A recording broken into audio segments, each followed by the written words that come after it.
What's going on, everyone? Welcome back. It's Monday, so that means it is underrated indie comics. You don't want to miss these hidden treasures. And we have a guest with me today. You might know him from Gotham City Light Podcast and around YouTube. He is my BOCC brother. We have Cali Comics, and he's going to review the 3 comics I picked this week with us. Thanks for being here, Cali.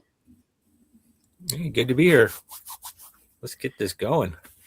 Yeah, we picked 3 good comics this week, and we'll see how they rate out of a 5-star rating. We got another person's opinion, so this will be fun. You don't just have to hear me. All right.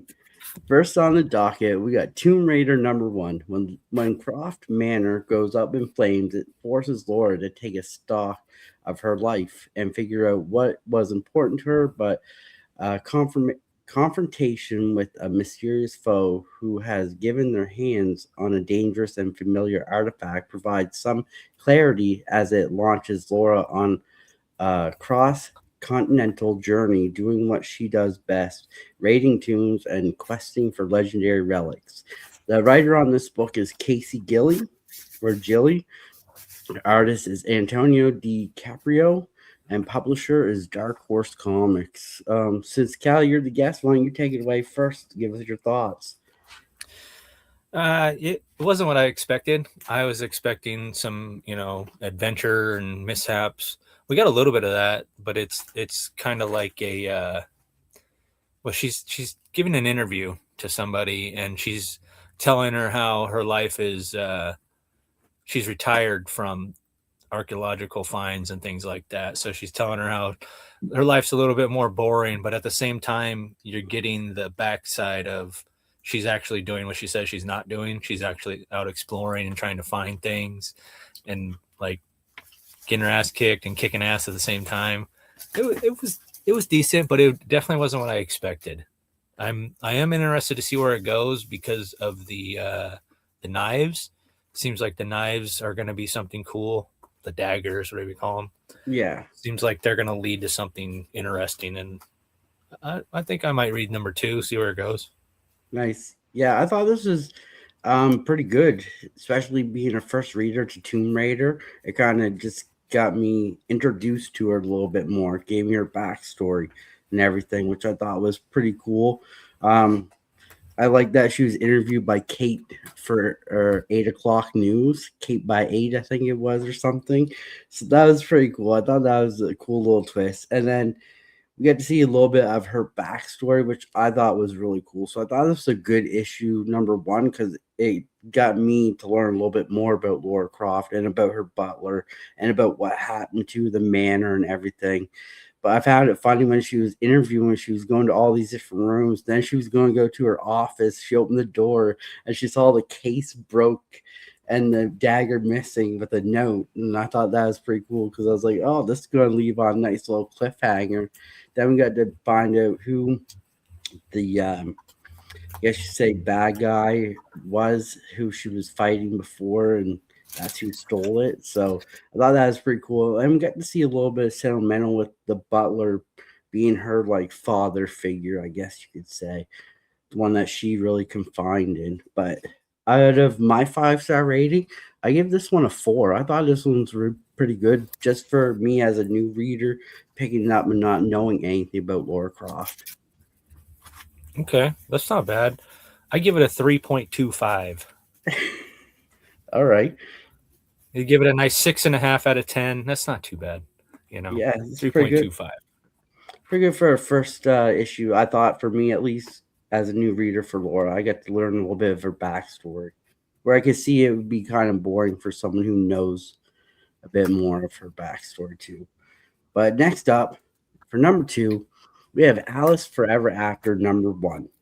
Wonderland may now be a distant memory, but beyond the looking glass, things are far from what they once were. As a realm cracks and crumbles into decay, a resentful Cheshire cat seeks out one thing that can fix what's broken. but it's time. It's but this time it isn't Alice. He set his sights on. With time running out, Alice will have to confront her past adventures before they claim her beloved daughter. Writer Dan Panosian, artist Dan Panosian, publisher Boom Studios. Cal, you take it away first there. So I read the first volume of this, but I skipped the second one. I bought them, but I skipped reading it. It's in the 2 read box. So jumping into this one, it wasn't really that tough for me because I did have some backstory on who this Alice was and where she came from. Um, I thought this was pretty clever how the Cheshire Cat is worried that Wonderland is going to disappear because Alice isn't using her imagination to sustain it.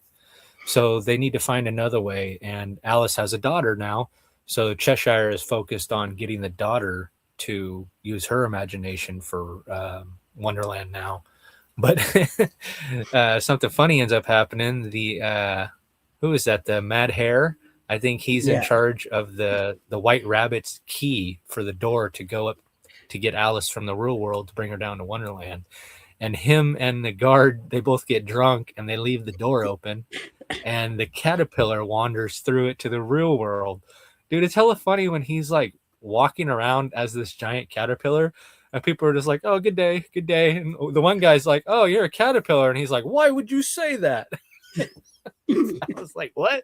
What's he so mad about? You are a caterpillar. He called you a caterpillar. If that's not like a commentary on today's society, I don't really know what Dan was talking about then. But I enjoy this one a lot. I can't wait to see where it's going because her dad is evil, man. That guy just he really wants to drug his daughter. Like he's really into that. He did it all throughout the first volume. And I assume he did it in the second one because I skipped it because now he's back at it again. Yeah, no. I thought it was pretty funny that no one noticed him as a caterpillar too, but they noticed that he had 2 canes, and they're like, "Oh, that's stylish. You got two canes." He's like, "I'm thinking about adding a you're third so brave." cane." Yeah, so brave, so stylish. 2 canes. Yeah, I thought that was pretty funny, and he was walking to find Alice's father, which was weird too. But that was and Alice's father's a dentist. So I would never have thought of that either. And then we see him talking to this. I guess I don't know if it's his wife or if it's girlfriend or what it is, Yeah, but they're it's talking about like an evil orphan. stepmother. Yeah, like they want to do an orphanage with children. I thought that was pretty weird, but this book has some great moments in it. Like I said, where they got drunk and they gave the key or left the door open and everything like that. I thought that was hilarious. Dan Panosian on this, I didn't think it was Dan Panosian, but when I did the findings of it, I was like, wow, this is actually a pretty good story, and art's really good. It's really different, which I thought was pretty cool too. But like, this is my first time reading this one. I thought it was a pretty good book. I might pick up the second one just for the story alone. I thought was really cool, and then to see where it goes, because I thought it was weird that he got the daughter. He's getting the daughter now to drug her. Yeah, he wants the daughter to make tea, and he says it's with love, so she wouldn't expect anything. and it's pretty clever how Dan does the artwork for London, and then you have Giorgio Spoletta. He does the artwork for Wonderland, and it's really cool the way that one is more realistic and the other is more cartoony. I really like the way they do that. That's pretty clever of Dan. Yeah. 5-star rating. I give this one probably a 3.5. I think I gotta read the ones before to kind of really get to know the story a bit more. Like just picking this up, I think you kind of got to read the ones before it. Yeah. Well, I'm gonna give it a 4. Okay. I like this one. Yeah, you read the first ones though, right? So you kind of get the gist of the story. Like me just picking it up, I was like, I'm kind of a little bit lost, like drugging this and then figuring out like where did the daughter come from, stuff like that. So Yeah, no, that's Well, yeah, good when you think rating. Alice, you think a young girl going to Wonderland, but she's grown up and her dad's a dentist. Yeah, a Go psycho figure. dentist. Yeah, definitely. And they want to drug kids in their orphanage. That's crazy, man. Yeah, Crazy talk. no, but yeah, the funny thing in this book though was definitely the caterpillar walking down the street and nobody knows him as a caterpillar. I Did thought you that was notice when he's in Wonderland, he looks like a human, but he has yeah, the caterpillar body. And then when he goes to London, he full on looks like the caterpillar. yeah. I thought that So was I was pretty. like, I was thinking, are they seeing the human that we saw in Wonderland? Is that what a lot of people are seeing? Because only one guy says, "Hey, aren't you a caterpillar?" Like Yeah. everybody else is like, "Hey, two canes, you're a badass." To me though, I thought maybe it was the smoke around him that kind of blended him in too, Okay, because maybe, the green yeah. smoke that was following him. So I thought it was like a hallucination. So they see him as a man or something. I could But I see don't that. know. That would work. But yeah, what's you gave this a 4, right? Yep. Cool. All right, next up. Where does the rainbow end? Number 1. Gilda has been abandoned by her parents, but fortunately she has been discovered in the Carcase Bros robot dump and has been raised by the robots who discovered her. She was lucky to be found in the rainbow sector by robots that cared for her. However, she has also been shielded from the outside world, other humans, and from dangerous sections of the robot world called the Dark Cage, where most of the hostile robots live. Writer is Francisca Perello. Artist is Stefano Cardacelli, and publisher is Mad Cave Studios. Mad What do you Cave. think? Mad Cave can be hit and miss sometimes. Most of the time, it's hit for me. This book definitely is a hit. The art is very interesting. I dig the art. It's it's different for what you expect from robot art. Like it's almost like Bill Sienkiewicz did the character development, and somebody just went with the crazy style art that he has. You know, I loved it. This book is I think it's going to turn out to be great because when we talked about it earlier, we talked about how there's going to be a war. Like there's these robots that were developed for war and now they're kind of abandoned to their own in the world's biggest junkyard, you know, like you said, the Dark Cage, I believe it's called. And there's a guy there called Vector something, and Yeah, he looks like a toaster head clanker, you know, and he's all plugged in with all these wires. And they find out that in the it's called the Rainbow, where where a lot of the robots live. It's called the Rainbow, and that's why it's, you know, where does the rainbow end? Because robots go to work and they do all these things for people, and then they go back to the rainbow to like live. And it's a little different than any robot story, because usually robots are owned, you know, and they stay with their owner. But a lot of these robots have like some kind of emotional adaptivity to their programming because they care. Like Ralph here, he finds he finds Gilda when she's a baby, and he's like, "Whoa, a little baby! I need to take care of her." Most robots would be like, "Baby must return to human," you know. But he yeah, was like, I want to take care of this little girl. She was abandoned. I like this little girl." And him and was it Jackson and Adita? yeah, Yeah, that they're like three companion robots that all live in this one little spot, and they raise Gilda as their own. And it's really cool, and she becomes like this Riri Williams, where she's welding the robots back together. She's upgrading the robots to where they don't have to plug in anymore. They don't need to charge. Like she seems like she knows more about robots than the people who make them, to be honest. yeah, Because the people who make them are just kind of abandoning the robots to their own free will, which is kind of it's kind of weird to read in a robot story. And I think that's why I'm so interested in it, because Vector, like by the end of the story, they find out that there's a little girl in the rainbow and she's repairing robots so they don't need to charge anymore. So Vector, the old war robot, he's like, yo, we got to kidnap her. We need her to upgrade us so we can, go back to war, I guess is what he wants to do. The extension cord only goes so far for him. So he he needs Gilda to enact his plans, I guess you could say. Yeah. This this is really good. I like this one. And it wasn't heavy. Usually when you start a story like this, you get so much unneeded dialogue about things you don't care about. This didn't have any of that. It was just straight to the point. Like dialogue was perfect. It was short, it was sweet, and I loved it. I'm ready for the next one. Yeah, this one was a really good pick. This one is probably my pick out of the three. I really like this one. I like the story.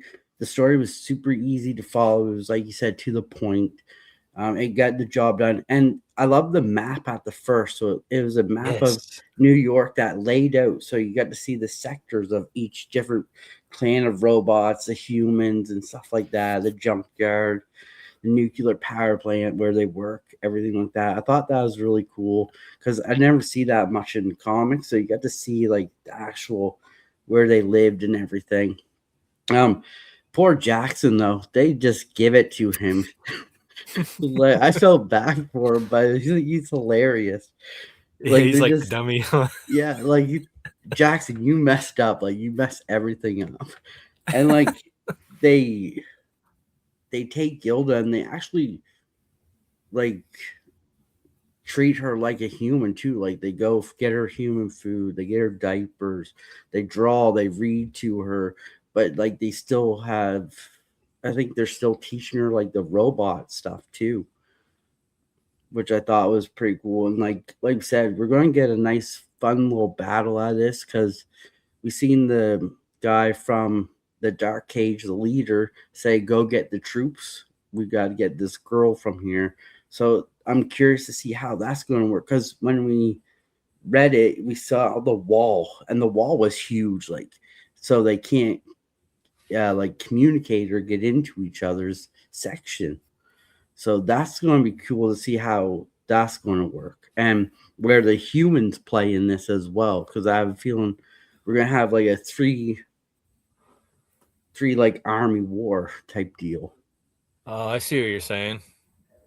Yeah, I dig that. Especially since she So meets that kid at the very last yeah, panel.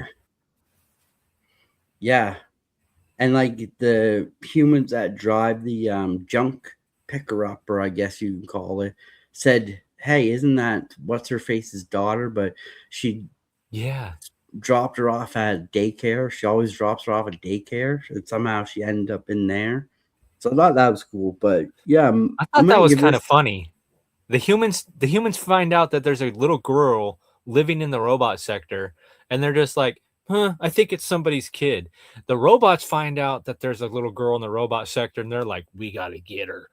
Yeah, yeah, They're and just like nonchalant. She could play in there. It's no problem. It's the world's biggest junkyard.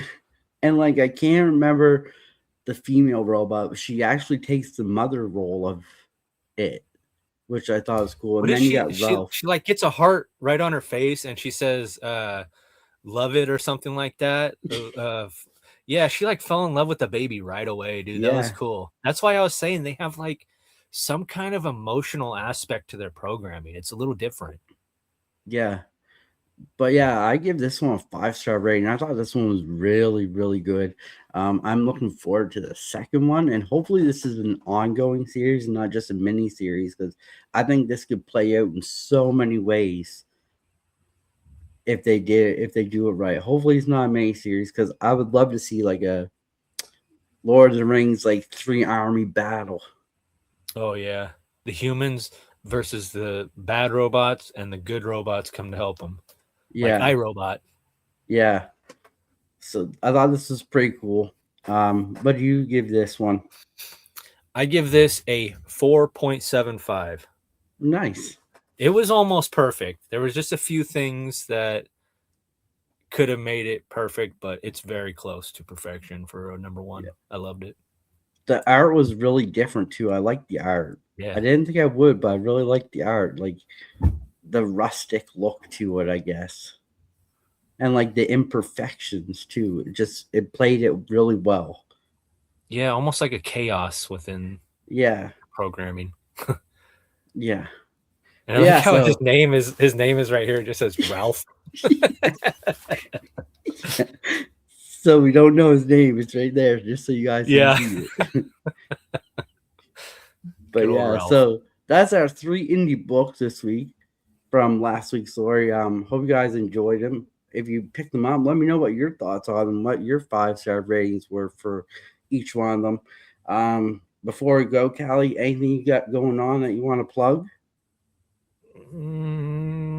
Black Order Comic Club. That's a nice thing to plug. If you guys want to join, hit up the website.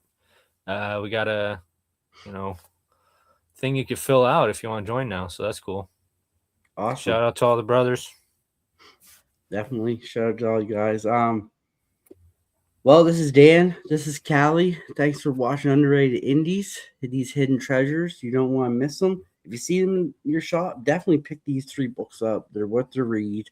Definitely, if you're gonna pick up one, definitely pick up Where the Rainbow Ends. It is probably one of the best ones out of the 3 that we really liked. But till then, this is Dan. This is Callie. Thanks for watching, and we'll see you in the next one. Have a great one.